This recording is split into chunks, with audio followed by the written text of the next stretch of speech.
President Donald Trump announced on Monday that he had nominated Judge Brett Kavanaugh to fill the seat left vacant on the Supreme Court by retiring Justice Anthony Kennedy. Prior to the announcement even being made, perpetually outraged liberals gathered together in protest on the steps of the Supreme Court, despite not even knowing yet who the nominee would be. Once it became clear who the nominee would be, the protesters immediately began to chant in opposition to him as liberals across the country bemoaned the potential reversal of Roe v. Wade, the supposed ushering in of Christian-style Sharia law. Wonder what Muslims think of that particular critique from the left, and essentially the end of the civilized world as we know it. Of course, the liberal media were all too keen to play up the protests on the steps of the Supreme Court and granted the group an incredible amount of coverage while pressing the narrative that this massive gathering of protesters represented the mainstream views of Americans across the country. That narrative is obviously quite far from the truth,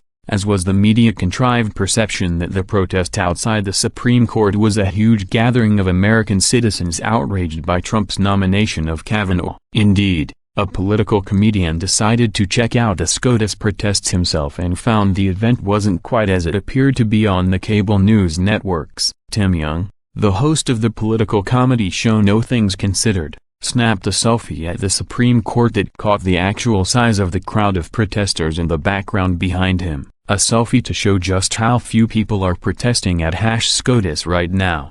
I'm sure the media angles make it look like thousands. It might be 300.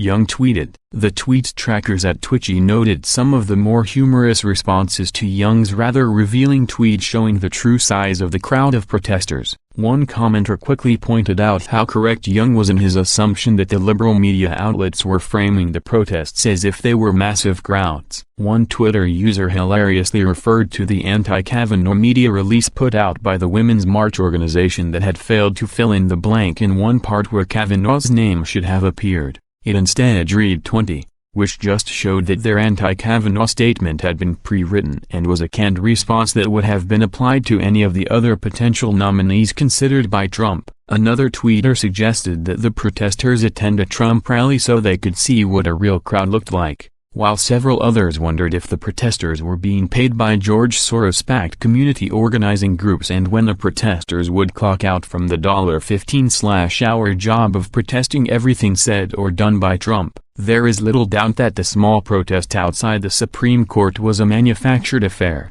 They had pre-produced signs slamming all of the potential nominees. That was purposely hyped up by the liberal media to cast Trump's nomination of Kavanaugh in a negative light. However, this conservative comedian, journalist revealed the truth of the matter with a simple selfie.